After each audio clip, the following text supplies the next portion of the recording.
Le 3 mai 1945, 14h27, village de Shuri, centre d'Okinawa. Sachiko Miyagi serrait plus fort sa fille Yuki, âgée de 4 ans, tandis que les poutres en bois au-dessus de leur tête gémissaient sous le poids de la maçonnerie effondrée. Le barrage d'artillerie américain s'était terminé 20 minutes plus tôt, mais leur maison était devenue leur tombeau, piégée sous des débris qui devenaient plus lourds à chaque minute qui passait. Par l'ouverture où se trouvait autrefois la fenêtre de leur cuisine, Sachiko pouvait entendre des voix parlant anglais. Des soldats américains étaient dans le village. Selon tout ce que la police militaire leur avait dit, cela signifiait viol, torture et mort pour tous les civils que les démons découvriraient. Elle couvrit la bouche de Yuki pour empêcher tout son qui pourrait révéler leur emplacement. Puis elle entendit quelque chose qui n'avait aucun sens. Une voix américaine appelant en japonais approximatif. « Est-ce que quelqu'un est là ? Nous allons vous aider. » Lorsque le soldat Danny Kowalski de Détroit rampa à travers les décombres et les trouva, Sachiko s'attendait à mourir. Au lieu de cela, le jeune soldat souleva soigneusement la poutre qui coinçait ses jambes, puis porta doucement Yuki en sécurité avant de revenir chercher sa mère. Alors que les tirs de mitrailleuses crépitaient au-dessus de leur tête depuis les positions japonaises, il les protégea de son propre corps tout en les guidant vers le poste de secours américain. Pour les civils japonais qui avaient été conditionnés à s'attendre à un massacre de la part des démons américains, la révélation la plus choquante de la défaite ne vint pas de la brutalité, mais de voir des soldats ennemis risquer leur propre vie pour protéger les personnes mêmes qu'ils étaient censés exterminer. La propagande de la peur, le conditionnement systématique des civils d'Okinawa pour craindre la capture américaine avait été complet et minutieux, conçu pour empêcher la reddition et assurer une résistance continue même lorsque la défaite militaire devenait inévitable. Les émissions de radio, les annonces militaires et les réunions de quartier avaient passé des mois à dépeindre les Américains comme des monstres sous-humains qui commettaient des atrocités par plaisir. La propagande mettait l'accent sur la haine raciale et présentait les Américains comme des démons de race mixte qui ne possédaient ni honneur, ni pitié, ni émotion humaine. Les enfants apprenaient des chansons sur de braves Japonais qui choisissaient la mort plutôt que le déshonneur de tomber entre les mains ennemies. Les leçons scolaires enseignaient que la capture par les Américains signifiait des destins pires que la mort, torture, mutilation et dégradation, qui faisaient du suicide le seul choix honorable. Les dirigeants villageois répétaient les ordres militaires selon lesquels quiconque montrait des drapeaux blancs ou tentait de se rendre serait exécuté comme traître à l'empereur. Les familles étaient instruites de se tuer plutôt que de faire face à la capture, avec des armes et du poison distribués spécifiquement pour le suicide de masse lorsque les forces américaines approchaient leur communauté. Le conditionnement psychologique était si complet que de nombreux civils croyaient sincèrement que la mort était préférable au contact avec les Américains, qui représentaient tout le mal dans leur compréhension du monde. Lorsque les forces américaines approchèrent des communautés d'Okinawa, les familles choisissaient souvent le suicide plutôt que de risquer la capture par des ennemis qu'elles considéraient pires que des démons. La réalité du combat. Les forces américaines avançant à travers les villages d'Okinawa rencontrèrent des populations civiles qui avaient été systématiquement terrorisées par leur propre gouvernement pour choisir la mort plutôt que la reddition. La découverte de familles qui s'étaient tuées plutôt que d'accepter la protection américaine créa des impacts psychologiques profonds sur les soldats qui n'avaient jamais imaginé que leur approche pourrait déclencher de telles réponses tragiques. La guerre urbaine nécessaire pour nettoyer les positions défensives japonaises impliquait inévitablement des zones civiles où les familles avaient été incapables ou réticentes à évacuer avant le début des combats. Les forces américaines se trouvèrent simultanément à engager des soldats ennemis et à protéger des non-combattants qui étaient pris entre des armées opposées sans voie d'évacuation sûre. Les règles d'engagement mettaient l'accent sur la protection des civils, mais les réalités du combat rendaient une telle protection extrêmement difficile lorsque les forces japonaises utilisaient délibérément des zones civiles pour des positions défensives. Les soldats américains faisaient face à des dilemmes constants entre les objectifs militaires et les obligations humanitaires qui nécessitaient des décisions instantanées dans des conditions de danger de mort. De nombreux membres du personnel américain n'avaient jamais rencontré de population civile lors de précédentes campagnes du Pacifique qui impliquaient principalement des garnisons militaires sur des îles isolées. La présence de familles, de personnes âgées et d'enfants dans les zones de combat nécessitait des ajustements tactiques et psychologiques qui défiaient les soldats formés pour des opérations militaires conventionnelles. Les premiers sauvetages. Les premières rencontres entre soldats américains et civils d'Okinawa se produisirent tout au long d'avril et mai 1945, alors que les opérations de combat se déplaçaient à travers des zones peuplées où les familles avaient été incapables d'atteindre les sites d'évacuation désignés. Ces rencontres suivaient systématiquement des schémas qui choquèrent les deux camps et remettaient en question les préconceptions sur le caractère ennemi. Le caporal Bobby Martinez de San Antonio avait combattu à travers 2 années de campagne du Pacifique avant d'atteindre Okinawa. Son expérience du fanatisme militaire japonais l'avait préparé à une résistance continue, mais la découverte de familles terrifiées se cachant dans des bâtiments détruits nécessitait des réponses qu'aucune formation militaire n'avait fournies. Nous les trouvions partout, écrivit Martinez à sa femme. Des personnes âgées, des femmes, des petits-enfants se cachant dans des sous-sols et des maisons bombardées. Ils étaient si effrayés qu'ils ne pouvaient même pas pleurer quand ils nous voyaient arriver. Certains d'entre eux essayaient de se suicider plutôt que d'être capturés. Nous devions avancer très lentement et doucement pour les convaincre que nous n'allions pas leur faire de mal. La réponse civile au contact américain allait de la terreur à la tentative de suicide à l'acceptation progressive, à mesure que les preuves s'accumulaient que les soldats avaient l'intention de protéger plutôt que de nuire. Le processus d'établissement de la confiance prenait souvent des heures ou des jours de démonstration patiente que les intentions américaines étaient humanitaires plutôt qu'hostiles. L'impératif médical. Le personnel médical américain traitant les victimes civiles découvrit des conditions qui dépassaient tout ce qu'ils avaient rencontré lors de précédentes campagnes militaires. De nombreux civils avaient été sans nourriture adéquate, eau propre ou soins médicaux pendant des semaines, tout en se cachant des opérations de combat qui avaient détruit les infrastructures et perturbé les services communautaires normaux. Le sergent-chef James Sullivan, infirmier de l'armée, avait été formé pour traiter les victimes de combat, pas pour s'occuper d'enfants malnutris et de civils âgés qui vivaient dans des conditions menaçant la survie de base. Ces fournitures médicales étaient conçues pour le traitement des traumatismes, pas pour les carences nutritionnelles et les maladies qu'ils trouvaient parmi les populations civiles. Ils étaient en terrible état, documenta Sullivan dans ses rapports médicaux. Des enfants avec des infections qui n'avaient pas été traitées, des personnes âgées déshydratées et affamées, des femmes qui s'occupaient de leur famille sans aucune ressource. Nous leur avons donné ce que nous avions, eau, nourriture, médicaments, mais il était évident qu'ils souffraient depuis longtemps. Le traitement médical fourni aux victimes civiles devint l'une des démonstrations les plus puissantes des intentions humanitaires américaines. Des soins médicaux professionnels administrés sans égard à la nationalité ou au statut militaire prouvèrent que les Américains valorisaient la vie humaine, même lorsque ces vies appartenaient aux populations ennemies. Le langage de la gentillesse. Les barrières de communication entre le personnel américain et les civils japonais créèrent des opportunités pour démontrer de bonnes intentions à travers des actions plutôt que des mots. De simples gestes de gentillesse, offrir de l'eau, partager de la nourriture, fournir une attention médicale, communiquer une préoccupation humanitaire qui transcendait les différences linguistiques. Les quelques membres du personnel américain qui parlaient japonais devinrent des intermédiaires cruciaux qui pouvaient expliquer les intentions américaines et rassurer les civils que la protection était authentique plutôt que trompeuse. Ces interprètes se trouvaient souvent à servir de pont culturel entre des groupes qui avaient été conditionnés à s'attendre au pire l'un de l'autre. Le sergent Robert Yamamoto, un soldat Nisei de Californie, découvrit que sa capacité à parler japonais le rendait inestimable pour les opérations de contact civil. Sa présence en uniforme militaire américain remettait en question les hypothèses civiles sur les politiques raciales américaines, tout en fournissant des preuves crédibles des valeurs humanitaires américaines. Quand il découvrait que j'étais américain d'origine japonaise, il ne pouvait pas le croire, se souvint Yamamoto. Il pensait que tous les Japonais en Amérique avaient été tués ou réduits en esclavage. Apprendre que ma famille était en sécurité, que j'avais grandi américain tout en conservant la culture japonaise, cela remettait en question tout ce qu'il pensait savoir sur l'Amérique. La confiance des enfants. Les interactions entre soldats américains et enfants japonais fournissaient souvent les preuves les plus puissantes d'intentions humanitaires authentiques. La curiosité naturelle et la résilience des enfants les rendaient plus disposés à accepter la gentillesse d'étrangers, tandis que leurs réponses influençaient les attitudes des adultes envers le personnel américain. La distribution de bonbons, de chewing-gum et de petits jouets aux enfants japonais créait des démonstrations visibles que les Américains possédaient des émotions humaines normales et des valeurs culturelles qui donnaient la priorité au bien-être des enfants. Ces interactions aidèrent à convaincre les adultes sceptiques que le comportement américain représentait une politique plutôt qu'une aberration individuelle. Hiroshi Nakamura, âgé de 8 ans, se cachait avec sa famille dans un bâtiment scolaire bombardé lorsque des soldats américains découvrirent leur abri. Sa terreur initiale céda la place à la fascination lorsque le caporal Eddie Rodriguez lui offrit un morceau de chocolat et tenta de communiquer par gestes et simples phrases japonaises apprises dans un guide de conversation.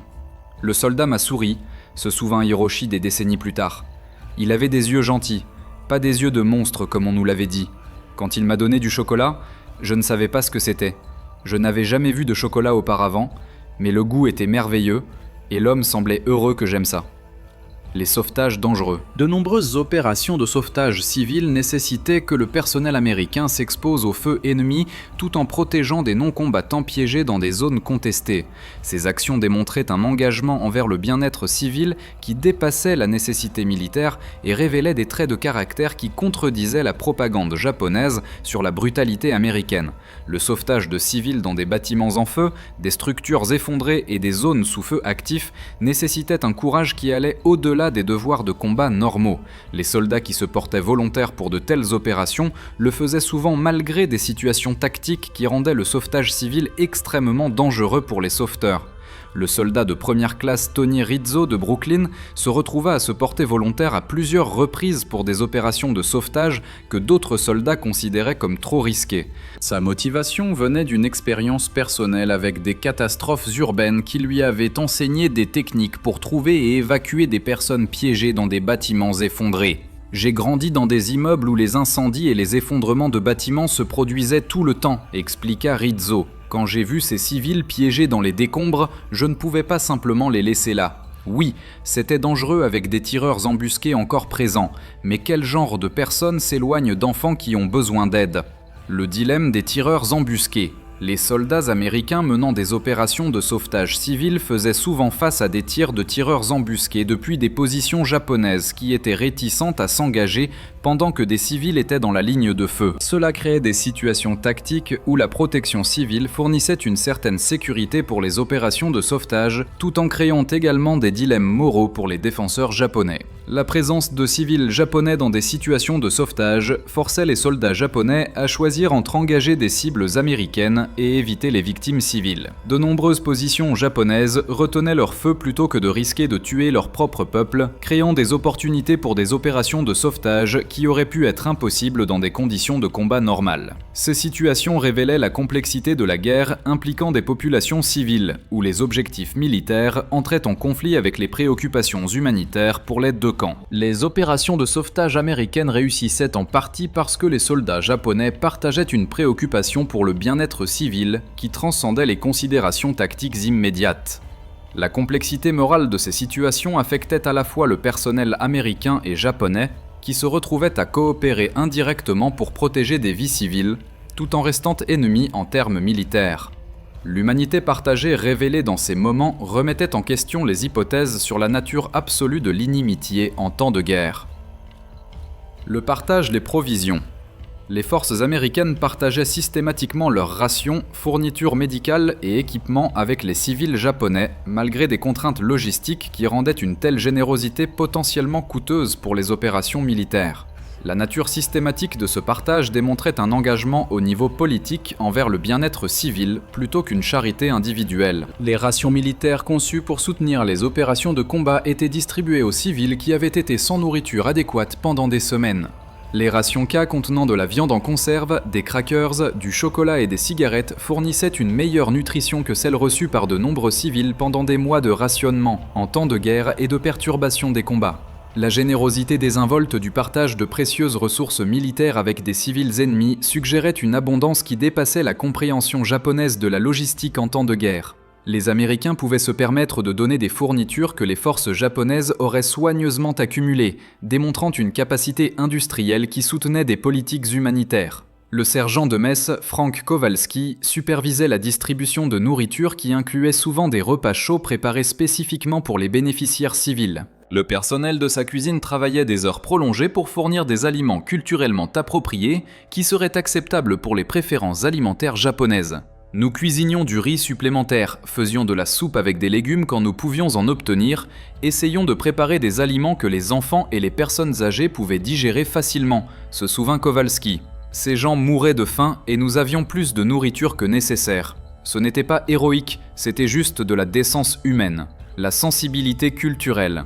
Le personnel américain démontra une conscience culturelle et un respect qui contredisaient la propagande sur l'ignorance et la barbarie américaine. De simples gestes comme enlever les chaussures avant d'entrer dans les maisons, s'incliner de manière appropriée devant les personnes âgées et respecter les relations familiales montraient une compréhension des coutumes japonaises qui impressionnait les observateurs civils. L'effort pour fournir une assistance culturellement appropriée, trouver des interprètes parlant japonais, préparer des aliments familiers, respecter les pratiques religieuses, démontrait un respect pour la dignité civile qui dépassait les exigences humanitaires minimales. Ces gestes aidèrent à établir la confiance qui permit une coopération continue entre les forces américaines et les populations civiles. Les aumôniers militaires travaillèrent avec des prêtres bouddhistes et des pratiquants shintoïstes pour fournir un réconfort spirituel aux civils qui avaient perdu des membres de leur famille ou des maisons pendant les opérations de combat. Cette coopération religieuse démontrait une tolérance américaine pour différentes croyances, qui remettait en question la propagande concernant la persécution chrétienne d'autres religions. L'attention systématique portée à la sensibilité culturelle révélait la formation et les politiques américaines qui mettaient l'accent sur la protection des civils et le respect des coutumes locales. La cohérence du comportement respectueux à travers différentes unités suggérait des valeurs institutionnelles plutôt que des préférences individuelles. Les miracles médicaux, les capacités médicales militaires américaines appliquées aux pertes civiles produisaient souvent des résultats qui semblaient miraculeux pour les populations qui avaient été sans soins médicaux adéquats pendant des mois. La disponibilité des antibiotiques, des capacités chirurgicales et de l'attention médicale professionnelle sauvaient des vies qui auraient été perdues dans les limitations médicales japonaises en temps de guerre. Le traitement des enfants civils atteints de maladies et de blessures qui n'avaient pas été traités pendant les opérations de combat créait des rétablissements spectaculaires qui impressionnaient des communautés entières. Les parents qui regardaient la santé de leurs enfants s'améliorer sous les soins médicaux américains devenaient de puissants défenseurs des valeurs humanitaires américaines. Le docteur Robert Stirling, un médecin de l'armée affecté aux soins médicaux civils, se retrouvait à traiter des conditions qui allaient de la malnutrition aux blessures de guerre, en passant par des maladies qui avaient été endémiques dans les populations civiles avant l'arrivée américaine. Son unité médicale mobile devenait un point focal pour la coopération civilo-militaire. « Nous avons tout vu », documentait le docteur Stirling. Des enfants avec des blessures infectées, des personnes âgées atteintes de pneumonie, des familles qui avaient vécu d'herbes et de tout ce qu'elles pouvaient récupérer. Les médicaments que nous leur avons donnés, les antibiotiques, les vitamines, les soins médicaux de base faisaient des différences qu'ils pensaient être des miracles. La réparation des infrastructures, les unités de génie américaines donnaient souvent la priorité à la restauration des infrastructures civiles, parallèlement aux projets de construction militaire. La réparation des systèmes d'eau, de la production électrique et des réseaux de transport démontrait un engagement envers le bien-être civil qui soutenait des communautés entières, plutôt que seulement des familles individuelles. Les ingénieurs de combat, qui avaient été formés pour construire des installations militaires, se retrouvaient à réparer des écoles, des hôpitaux et des centres communautaires qui servaient les populations civiles. Ces projets nécessitaient des ressources et du temps qui auraient pu être consacrés à des objectifs militaires, mais étaient poursuivis parce que le bien-être civil était considéré comme stratégiquement important. L'approche systématique de la réparation des infrastructures impressionnait les civils japonais qui observaient les capacités organisationnelles américaines et la disponibilité des ressources. L'efficacité des opérations de génie américaines révélait des capacités qui dépassaient tout ce que la plupart des civils avaient vu de leur propre gouvernement en temps de paix. Le capitaine William Hayes commandait un bataillon de génie qui reconstruisait des installations de traitement d'eau, réparait des systèmes électriques et restaurait des réseaux de transport dans tout le centre d'Okinawa. Son unité travaillait 24 heures sur 24 pour fournir des services dont les communautés civiles avaient besoin pour leur survie de base. « Nous ne gagnions pas seulement des batailles », expliquait Hayes à ses supérieurs, « nous prouvions à ces gens que les Américains pouvaient construire aussi bien que détruire, que nous nous soucions de leur communauté et de leur avenir. Pas seulement de vaincre leur armée. » C'était la sensibilisation éducative. Le personnel américain établissait des écoles temporaires et des programmes éducatifs pour les enfants civils dont l'éducation avait été perturbée par les opérations de combat et l'évacuation de leur communauté. Ces programmes fournissaient une stabilité psychologique parallèlement à l'instruction académique pendant des périodes d'incertitude extrême. Le personnel militaire, ayant une formation d'enseignant, se portait volontaire pour travailler avec des éducateurs japonais qui avaient survécu au combat pour créer des environnements éducatifs qui combinaient les ressources américaines avec le contenu culturel japonais. L'approche collaborative démontrait le respect des traditions intellectuelles japonaises tout en fournissant des matériaux et des installations qui avaient été détruits pendant le combat. La disponibilité de livres, de papier, de crayons et d'autres fournitures scolaires impressionnait les communautés civiles qui avaient été sans de telles ressources pendant des mois. L'investissement dans l'éducation des enfants ennemis suggérait la confiance américaine dans des avenirs pacifiques qui transcendaient les objectifs militaires immédiats. Les enseignants qui travaillaient avec ces programmes trouvaient souvent l'expérience personnellement gratifiante malgré les défis de l'éducation interculturelle pendant l'occupation militaire. L'enthousiasme des enfants japonais pour l'apprentissage créait des interactions positives qui influençaient les attitudes américaines envers les populations civiles. La transformation psychologique, l'impact cumulatif des actions humanitaires américaines créait une transformation psychologique parmi les civils japonais qui abandonnaient progressivement les peurs induites par la propagande et développaient la confiance en leurs anciens ennemis. Cette transformation se produisait souvent lentement à mesure que les preuves s'accumulaient que les intentions américaines étaient véritablement protectrices. Les civils individuels qui bénéficiaient de l'assistance américaine devenaient des défenseurs au sein de leur communauté pour la coopération avec les forces d'occupation. Leurs témoignages personnels fournissaient des preuves crédibles qui contredisaient les récits de propagande sur le caractère et les intentions américaines. La transformation n'était ni immédiate ni universelle. Certains civils restaient méfiants des motifs américains pendant des mois après le contact initial, tandis que d'autres s'adaptaient rapidement aux preuves qui contredisaient leurs croyances antérieures sur le caractère et le comportement ennemi. Les enfants s'adaptaient souvent le plus facilement à la présence américaine, formant des amitiés avec des soldats qui fournissaient des bonbons et de l'attention, tout en démontrant que les étrangers pouvaient être gentils et dignes de confiance. Ces relations aidaient à convaincre les adultes sceptiques que les intentions américaines étaient sincères. L'impact stratégique, le traitement humanitaire des civils japonais atteignait des objectifs stratégiques que la force militaire seule ne pouvait pas accomplir.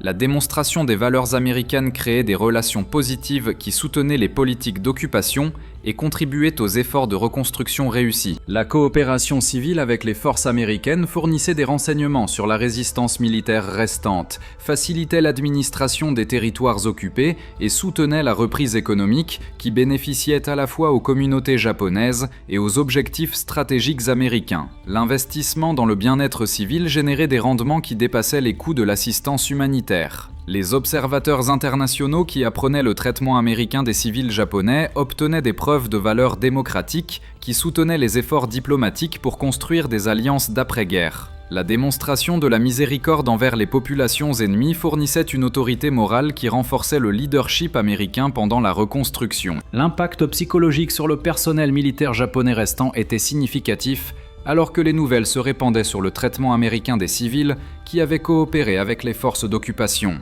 Cette information sapait la propagande sur la brutalité américaine et encourageait la reddition plutôt que la résistance continue. Les histoires individuelles, les récits personnels des soldats américains et des civils japonais fournissaient un contexte humain pour les opérations humanitaires qui transcendaient les discussions politiques abstraites. Ces histoires révélaient la complexité émotionnelle de montrer de la gentillesse à d'anciens ennemis, tout en traitant le traumatisme des opérations de combat.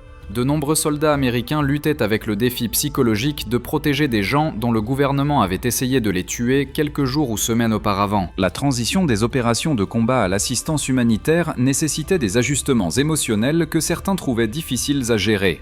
Les civils japonais qui recevaient l'assistance américaine éprouvaient souvent de la culpabilité à accepter l'aide d'ennemis alors que leur propre armée n'avait pas réussi à fournir de protection. Les émotions complexes de survie, de gratitude et de loyauté créaient des conflits psychologiques qui nécessitaient du temps pour se résoudre. Les relations personnelles qui se développaient entre des Américains individuels et des familles japonaises créaient des liens qui duraient bien au-delà des crises humanitaires immédiates. Ces connexions fournissaient des fondations émotionnelles pour une réconciliation politique plus large entre anciens ennemis. Le paradoxe ultime de la conduite humanitaire américaine à Okinawa résidait dans le fait que les mêmes forces capables de destruction massive démontraient également une compassion extraordinaire envers les personnes mêmes qu'elles avaient combattues. Cette contradiction remettait en question les récits simples sur la guerre et révélait la complexité du comportement humain dans des conditions extrêmes. Pour les civils japonais qui vivaient les opérations de sauvetage américaines, la contradiction entre la brutalité attendue et la gentillesse réelle créait une dissonance cognitive qui forçait une réévaluation fondamentale de leur compréhension des ennemis, des alliés et de la nature humaine elle-même. L'expérience prouvait que les gens pouvaient transcender les frontières nationales et les différences idéologiques pour reconnaître l'humanité commune. Les soldats américains qui participaient aux opérations de sauvetage découvraient que leurs ennemis possédaient les mêmes besoins humains fondamentaux et émotions qui motivaient leur propre comportement. La reconnaissance de l'humanité partagée créait une empathie qui transcendait les objectifs militaires et les différences politiques. La mémoire durable, au final, l'aspect le plus choquant de la conduite américaine pour les civils japonais, n'était pas la puissance militaire qui avait vaincu les forces japonaises, mais la compassion humaine, qui protégeait les vies japonaises au risque du personnel américain. Cette mémoire devenait plus puissante que la propagande sur la brutalité ennemie parce qu'elle était basée sur une expérience personnelle directe, plutôt que sur un conditionnement idéologique abstrait. Les civils qui ne pouvaient pas croire que les troupes américaines risquaient leur vie pour les sauver portaient cette incrédulité tout au long de leur vie. Non pas parce que les événements semblaient faux, mais parce qu'ils semblaient trop beaux pour être vrais. Dans un monde où les ennemis étaient censés ne montrer que de la haine, la découverte de la compassion d'anciens ennemis représentait l'espoir que la nature humaine pouvait transcender les pires impulsions de la guerre.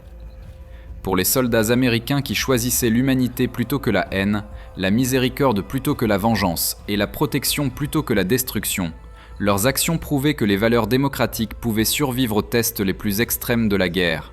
Ils démontraient que la force pouvait être mesurée non seulement par la capacité à détruire les ennemis, mais par le courage de les sauver quand ils avaient besoin d'aide. La mémoire de ces opérations de sauvetage devenait un témoignage de la possibilité que d'anciens ennemis puissent devenir amis, que la guerre puisse inclure la miséricorde parallèlement à la violence et que des actes individuels de compassion puissent planter des graines de paix qui fleuriraient en décennies d'amitié entre des nations qui s'étaient battues avec une détermination mortelle quelques mois auparavant. Les mains des soldats américains se tendaient pour tirer les civils japonais des décombres de la guerre vers la sécurité d'un avenir partagé, construit sur la fondation de l'humanité reconnue.